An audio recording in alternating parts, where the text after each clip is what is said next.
آج کی اس ویڈیو میں ہم انہی پوشیدہ نشانیوں کو سمجھنے کی کوشش کریں گے، وہ نشانیاں جو کسی انسان کے اندر ظاہر ہونے لگتی ہیں جب اس کا روحانی سفر صرف ایک کوشش نہیں رہتا بلکہ ایک مستقل مقام بن جاتا ہے۔ ہم دیکھیں گے کہ انسان کے نفس میں کیا تبدیلی آتی ہے، اس کی نظر دنیا کو کیسے دیکھنے لگتی ہے، اس کی تنہائی کیوں بدل جاتی ہے، آزمائشیں اس کے لیے کیوں معنی رکھنے لگتی ہیں، اور آخرکار وہ کون سا مرحلہ ہے جہاں انسان کے اندر سے دعویٰ ختم ہو جاتا ہے۔ اگر آپ اس ویڈیو کو آخر تک سنیں گے تو ممکن ہے آپ کو روحانیت کے بارے میں ایک نئی سمجھ حاصل ہو، کیونکہ بہت سے لوگ برسوں عبادت کرتے رہتے ہیں مگر انہیں یہ سمجھ نہیں آتی کہ روحانی سفر میں اصل پیش رفت کی پہچان کیا ہے۔ اور جب انسان یہ پہچان سیکھ لیتا ہے تو وہ نہ صرف اپنے آپ کو بہتر سمجھ سکتا ہے بلکہ وہ روحانیت کے بہت سے فریبوں سے بھی بچ جاتا ہے۔ اگر آپ کو ایسی گفتگو پسند ہے جو صرف معلومات نہیں بلکہ دل کے دروازے کھولنے کی کوشش کرے تو آپ اس سفر میں ہمارے ساتھ رہ سکتے ہیں، کیونکہ ہم یہاں روحانیت کے انہی پہلوؤں کو سمجھنے کی کوشش کرتے ہیں جو اکثر گفتگو میں نہیں آتے۔ روحانیت کے سفر میں سب سے بڑی جنگ باہر نہیں لڑی جاتی، اصل جنگ انسان کے اندر جاری ہوتی ہے۔ یہ وہ جنگ ہے جس میں انسان کا مقابلہ کسی اور سے نہیں بلکہ اپنے نفس سے ہوتا ہے، کیونکہ نفس وہ قوت ہے جو انسان کو مسلسل یہ باور کراتی رہتی ہے کہ وہ اہم ہے، وہ بہتر ہے، اور اس کی خواہشات ہی اس کی اصل ضرورت ہے۔ اسی لیے اہل معرفت نے ہمیشہ کہا ہے کہ روحانیت کا آغاز عبادت سے نہیں بلکہ نفس کی پہچان سے ہوتا ہے۔ جب تک انسان اپنے نفس کو نہیں پہچانتا وہ اپنے اندر چھپی اس سلطنت کو بھی نہیں دیکھ پاتا جو اس کی ہر سوچ اور ہر فیصلے پر اثر انداز ہو رہی ہوتی ہے۔ عام زندگی میں نفس بہت خاموش طریقے سے حکومت کرتا ہے، کبھی غرور کی صورت میں، کبھی غصے کی صورت میں، اور کبھی خواہشات کی صورت میں۔ انسان کو اکثر یہ محسوس بھی نہیں ہوتا کہ وہ کچھ کر رہا ہے، اس کے پیچھے دراصل اس کا نفس کام کر رہا ہے۔ اسی لیے انسان کو تعریف اچھی لگتی ہے، تنقید برداشت نہیں ہوتی، اور اپنی رائے کو چھوڑنا بہت مشکل لگتا ہے۔ یہ سب نفس کی وہ علامتیں ہیں جو انسان کی شخصیت کے اندر جڑیں مضبوط کر چکی ہوتی ہیں۔ مگر جب روحانی سفر واقعی آگے بڑھنے لگتا ہے تو سب سے پہلے تبدیلی یہی آتی ہے کہ نفس کی گرفت آہستہ آہستہ کمزور ہونے لگتی ہے۔ یہ کوئی اچانک واقعہ نہیں ہوتا، یہ ایک خاموش اور گہرا عمل ہوتا ہے جس میں انسان اپنے اندر ایک نئی کیفیت محسوس کرنے لگتا ہے۔ وہ دیکھتا ہے کہ غصہ پہلے کی طرح بھڑک نہیں رہا، انا پہلے کی طرح زخمی نہیں ہو رہی، اور اپنی بات منوانے کی ضد آہستہ آہستہ ختم ہو رہی ہے۔ یہ وہ لمحے ہوتے ہیں جب انسان کو پہلی بار احساس ہوتا ہے کہ اس کے اندر کچھ بدل رہا ہے۔ اہل دل کہتے ہیں کہ انسان اس وقت تک آزاد نہیں ہوتا جب تک وہ اپنے نفس کی غلامی سے آزاد نہ ہو جائے، کیونکہ نفس انسان کو مسلسل رد عمل کی زندگی میں قید رکھتا ہے۔ کوئی تعریف کرے تو خوشی، کوئی تنقید کرے تو غم، کوئی مخالفت کرے تو غصہ۔ مگر جب نفس کی سلطنت ٹوٹنے لگتی ہے تو انسان کے اندر ایک عجیب سکون پیدا ہونے لگتا ہے۔ اب وہ ہر بات پر رد عمل دینے کی ضرورت محسوس نہیں کرتا، اب اس کے اندر ایک خاموش طاقت پیدا ہو جاتی ہے جو اسے سنبھالے رکھتی ہے۔ مقام پختہ ہونے کی سب سے گہری علامت یہ نہیں ہوتی کہ انسان زیادہ بولنے لگے یا لوگوں کو نصیحت کرنے لگے، جو اس کی ہر سوچ اور ہر فیصلے پر اثر انداز ہو رہی ہوتی ہے۔ اسے ابھی بہت کچھ سیکھنا ہے اور اس کا سفر ابھی ختم نہیں ہوا۔ یہ احساس دراصل کمزوری نہیں ہوتا، یہی وہ لمحہ ہوتا ہے جہاں انسان پہلی بار حقیقی انکسار کو چھوتا ہے۔ جب روحانی مقام مضبوط ہونے لگتا ہے تو سب سے پہلے نفس کی حکومت کمزور ہوتی ہے، انسان کے اندر انا نرم ہونے لگتی ہے، رد عمل کم ہونے لگتا ہے، اور انکسار پیدا ہونے لگتا ہے۔ یہی وہ پہلا دروازہ ہے جس کے بعد روحانیت کا اصل سفر شروع ہوتا ہے، کیونکہ جب تک نفس بادشاہ ہے روح کبھی آزاد نہیں ہو سکتی۔ روحانیت کے سفر میں ایک مرحلہ ایسا آتا ہے جہاں انسان کے اندر سب سے بڑی تبدیلی اس کے اعمال میں نہیں بلکہ اس کی نظر میں پیدا ہوتی ہے، کیونکہ انسان جیسا دیکھتا ہے ویسا ہی سمجھتا ہے، اور جیسا سمجھتا ہے ویسا ہی جیتا ہے۔ اسی لیے اہل معرفت ہمیشہ کہتے آئے ہیں کہ اصل انقلاب ہاتھوں میں نہیں بلکہ نگاہ میں آتا ہے۔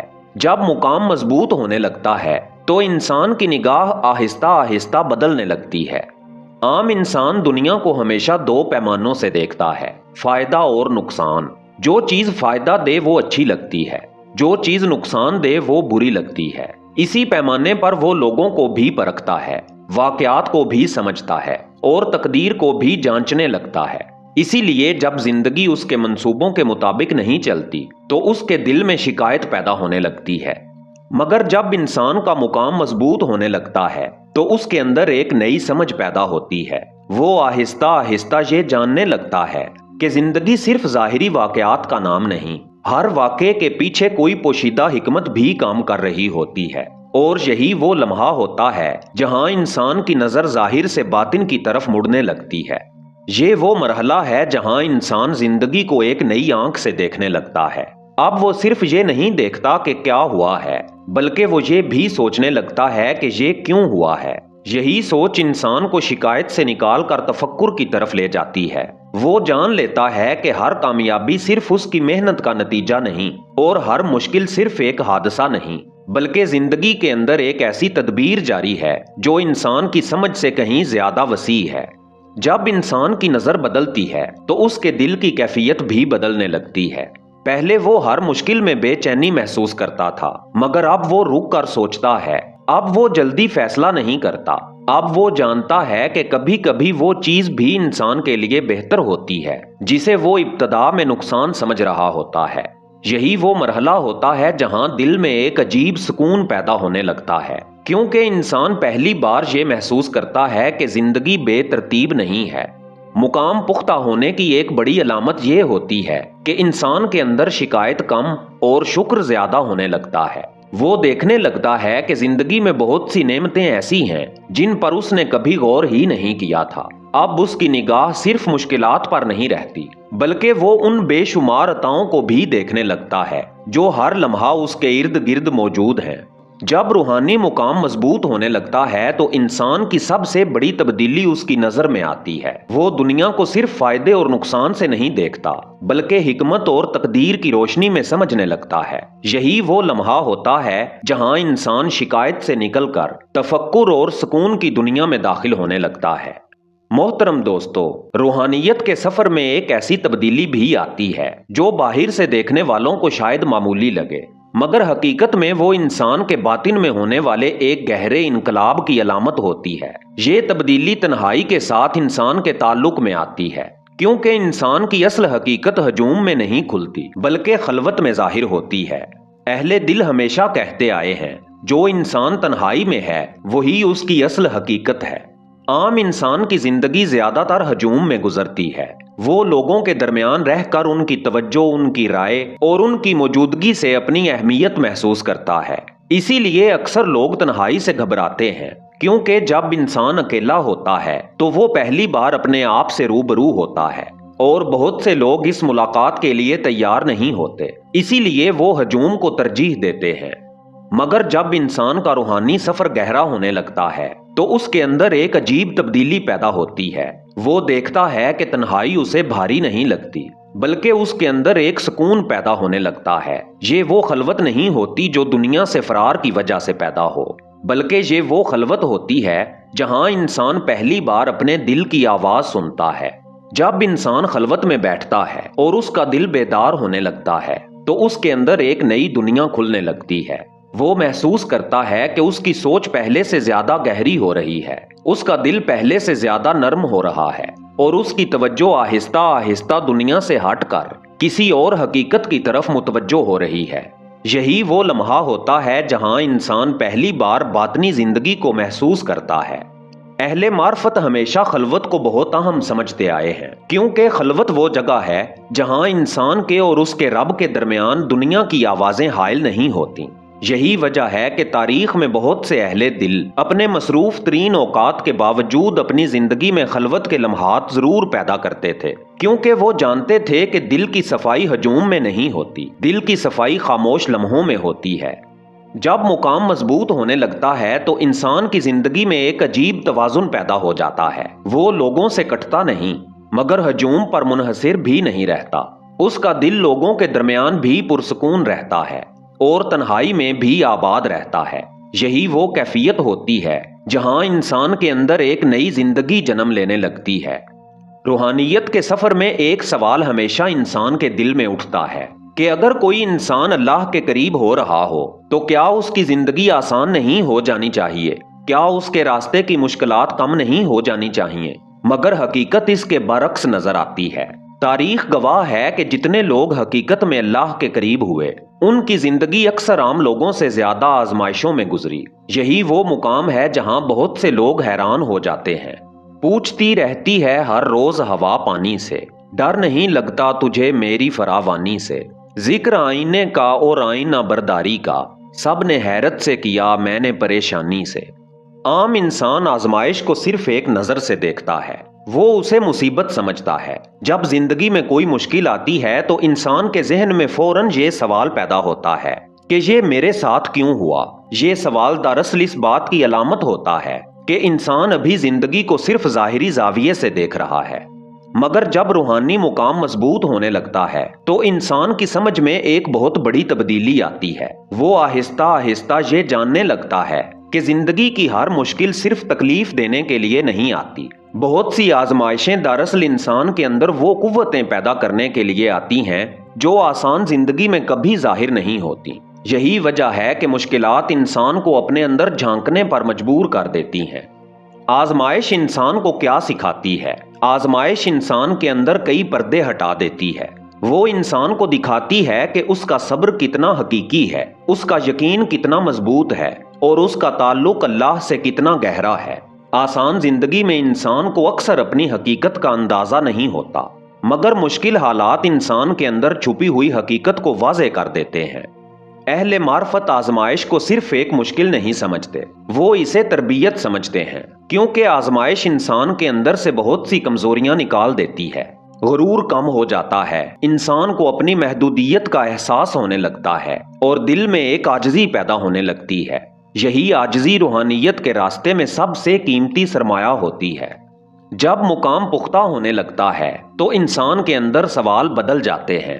پہلے وہ پوچھتا تھا یہ مشکل میرے ساتھ کیوں آئی، مگر اب وہ سوچنے لگتا ہے اس مشکل کے اندر میرے لیے کیا سبق چھپا ہے۔ یہی تبدیلی دراصل روحانی بلوغت کی علامت ہوتی ہے، کیونکہ یہاں انسان مشکل سے لڑنے کی بجائے اس سے سیکھنے لگتا ہے۔ روحانیت کے سفر کا سب سے عجیب اور سب سے گہرا مرحلہ وہ ہوتا ہے جہاں انسان اوپر اٹھتے اٹھتے اچانک اپنے آپ کو نیچے محسوس کرنے لگتا ہے۔ یہ وہ مقام ہے جہاں بہت سی ظاہری علامتیں ختم ہو جاتی ہیں اور ایک خاموش حقیقت ظاہر ہونے لگتی ہے، کیونکہ روحانیت کا اصل کمال یہ نہیں کہ انسان اپنے آپ کو بڑا سمجھنے لگے، بلکہ اصل کمال یہ ہے کہ انسان اپنے آپ کو حقیقت کے سامنے چھوٹا محسوس کرنے لگے۔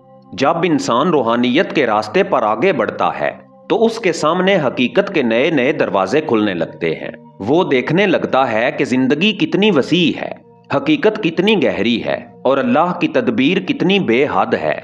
یہ وسعت انسان کے شعور میں داخل ہوتی ہے اور اس کے اندر ایک عجیب کیفیت پیدا ہوتی ہے۔ وہ محسوس کرتا ہے کہ جو کچھ وہ سمجھتا تھا وہ حقیقت کا صرف ایک چھوٹا سا حصہ تھا۔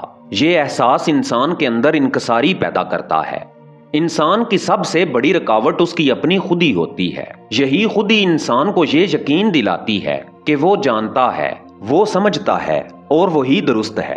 مگر جب روحانی مقام مضبوط ہونے لگتا ہے تو یہ پردہ آہستہ آہستہ ہٹنے لگتا ہے۔ انسان پہلی بار یہ دیکھتا ہے کہ اس کی بہت سی کامیابیاں بھی دراصل اس کی اپنی طاقت کا نتیجہ نہیں تھیں، بلکہ وہ سب کسی اور مہربانی کے سبب ممکن ہوئیں۔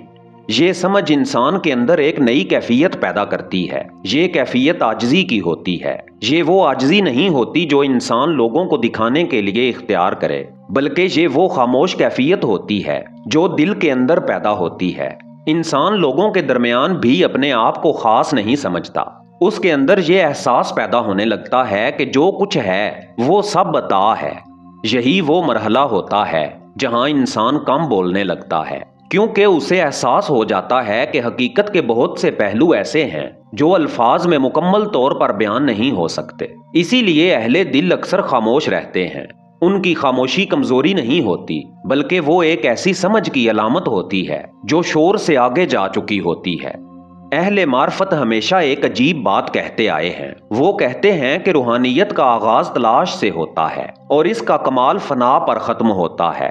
فنا کا مطلب یہ نہیں کہ انسان ختم ہو جائے، بلکہ اس کا مطلب یہ ہے کہ انسان کے اندر سے دعویٰ ختم ہو جائے۔ جب انسان اپنے آپ کو کچھ بھی نہیں سمجھتا تو اس کے اندر ایک ایسی وسعت پیدا ہو جاتی ہے جو پہلے ممکن نہیں تھی۔ محترم دوستو، جب روحانی مقام واقعی مضبوط ہو جاتا ہے تو انسان کے اندر سب سے بڑی تبدیلی یہ آتی ہے کہ وہ اپنے آپ کو بڑا سمجھنا چھوڑ دیتا ہے۔ اس کے اندر عاجزی پیدا ہو جاتی ہے، دعویٰ ختم ہو جاتا ہے اور دل میں ایک خاموش سکون پیدا ہو جاتا ہے۔ یہی وہ مقام ہے جہاں انسان پہلی بار حقیقی بندگی کے قریب پہنچتا ہے۔ روحانیت میں اصل مقام وہ نہیں جس کا اعلان کیا جائے، اصل مقام وہ ہے جو انسان کے دل کو بدل دے، جہاں نفس کمزور ہو جائے، نظر بدل جائے، تنہائی آباد ہو جائے، آزمائش معنی خیز لگنے لگے اور انسان اپنے آپ کو کچھ بھی نہ سمجھے۔ شاید یہی وہ لمحہ ہوتا ہے جہاں انسان کو پہلی بار احساس ہوتا ہے کہ اصل سفر ابھی شروع ہوا ہے۔